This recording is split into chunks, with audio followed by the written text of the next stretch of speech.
Today we're going to compare the FX30 against the Sony A7IV. Now these two cameras are actually quite similar for video but very different for photo. So in this video I want to help you guys out whether you're on the fence to buy the FX30 or the A7IV. So let's just jump right into it.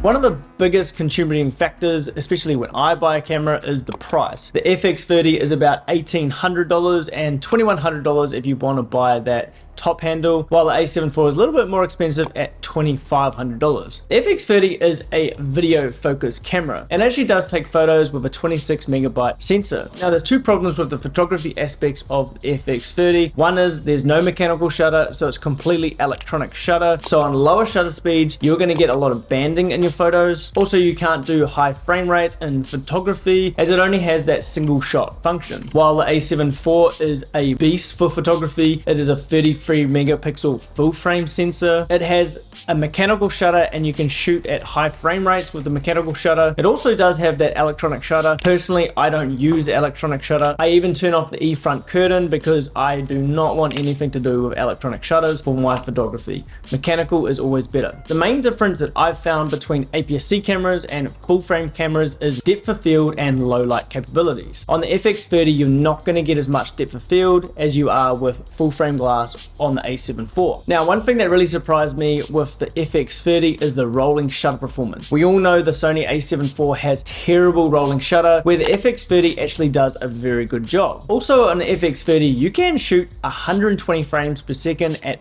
4K. Now the 120 frames per second at 4K does have a very big crop of 1.6. That's actually quite a lot if you compare it to full frame, which is about a 2 times crop. Where the Sony A7IV can only do 4K 60, but again that has a 1.5 times crop or an APS-C crop. So that means that the 4K 60 on these two cameras would be very similar. In full HD you can actually do 240 frames per second. I think if you are editing in a 4K timeline and you just sprinkle a little bit of HD footage in there, nobody's really going to notice. Maybe you and I are going to notice, but your clients and people aren't going to notice. The Sony A7IV can do 120 frames per second in full HD. Now the overheating. The FX30 actually does have a built-in fan, and through my research online I haven't seen any problems with the FX3 and the FX30 overheating. There is a setting to look out for when you set up these cameras, and that's to make sure that the overheating temperature warning is set to high. That was one of the biggest issues when coming out with the A7IV. A lot of people getting their cameras overheating, but after switching to the high function, I have not noticed this camera to overheat once. I actually do wedding photography and videography, and I have two A7IVs, one pointed at the bride, one pointed at the groom, recording for over 40 minutes in Australian summer heat of 40 degrees, and I haven't had any of these cameras overheat. I'm shooting in S-Log free, the highest bitrate, 4K, 25 frames per second. Something to note is I actually do open up every single door that is available.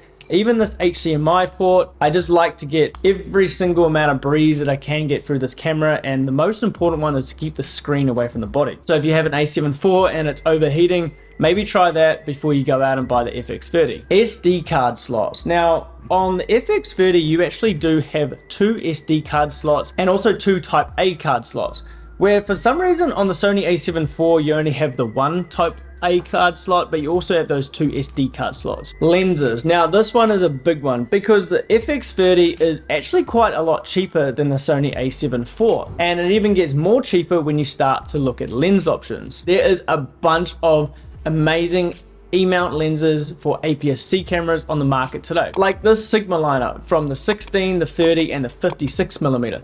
These are awesome lenses and they're really sharp and great autofocus. Or what I'm shooting on right now, the Viltrox 13mm f1.4. That is also a great lens. You can also pick up the Sigma 18 to 50mm, which will give you about a 24 to 70 f2.8, and that lens is so cheap, it's so small, and it's really great quality. Well, with the Sony A7 IV, if you're looking to buy a 24-70, it's going to cost you a little bit more on the Sigma, and especially if you're going to buy the Sony. Full frame glass is usually a lot more expensive, but it's also usually a bit better quality. If you have full frame lenses and you want to use it on the FX30, you can do that. APS-C lenses actually work really well on the A7 IV for video. I wouldn't recommend it for photo. It's great for social media. Don't use it for client work because it only gives you about a 12 megabyte photo. So this is a video first camera, and with that it comes with a lot more video features. One of them is being able to use time codes. Time codes are so important if you are doing multiple camera setups, rather than just trying to rely on audio sync. Something really interesting is both of these cameras have gyro data. So I personally love the look of Catalyst Browse. It gives you very smooth handheld footage and just takes away those micro jitters. So you can use the gyro data and Catalyst Browse for both of these cameras. Like I said before, with this being a cinema camera, you get a lot of features like Cine EI. Now this is going to allow you to lock your shutter speed, your ISO, and you can change your aperture and just use an ND filter and not have to worry about changing or coming into the wrong base ISO. You also get tally lights when you start recording.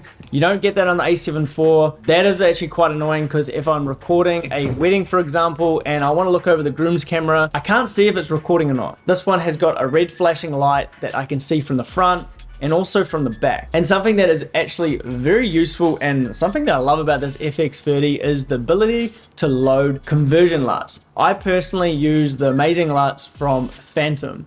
Phantom LUTs are much better than the Gamma Display Assist when using S-Log3. The LUT loaded on the Sony cameras is pretty terrible, and if you use it, you usually underexpose your image quite a lot. Where using the Phantom LUTs, I can now get my exposure perfect just looking on this little screen. If you are using external recorders or monitors, that's not really an issue for you because you should be able to load LUTs in there. Now, if you want to record XLR to any of these cameras, you can. Most popular is the top handle for the FX30.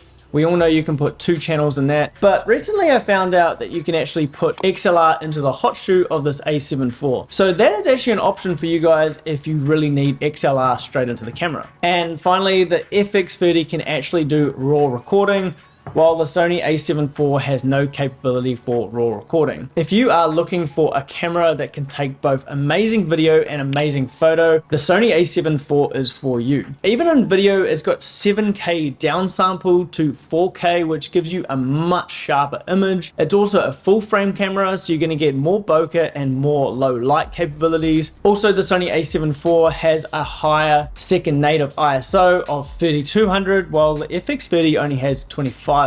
But if you just want to take video and maybe just take the odd one photo or like a thumbnail, or you're at an online course, you just take 1 or 2 photos, I really think the FX30 is for you. There is a lot more flexibility for video features. You get a lot better rolling shutter performance. You get a lot more flexibility in the frame rates, and also just the ease of use with Cine EI and all other features of the FX30. So I hope that helped you guys out. Bit of a different styled video. So if you did like this type of video, make sure you subscribe and also like the video. Comment what you do like about the video, and we'll see you guys next week.